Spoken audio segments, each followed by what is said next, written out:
Welcome everyone. In the last video I told you about the intersection priorities that we can find at the building materials editing menu. But what are these intersection priorities? I will show you on an example. I draw a wall and a ceiling here.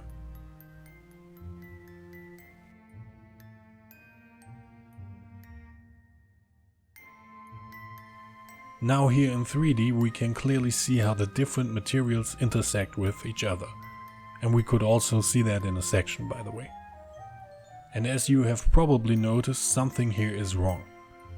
The concrete should go to the edge. So let's change the priority of concrete. Select both building components and go into the building materials menu. As you can see, all materials which are contained in the selected building components are highlighted now.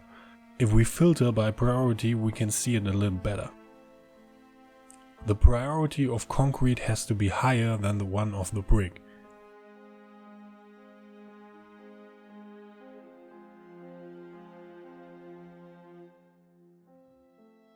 When you click on OK, the intersections change immediately.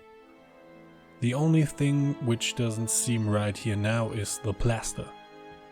It seems that the plaster's priority is lower than the one of the concrete, so we should set this up too. And now this detail finally looks right. But to admit, it was quite easy in this case, but if you are building your whole project as an accurate BIM model, you will get to the point where the changing of intersection priorities won't work anymore.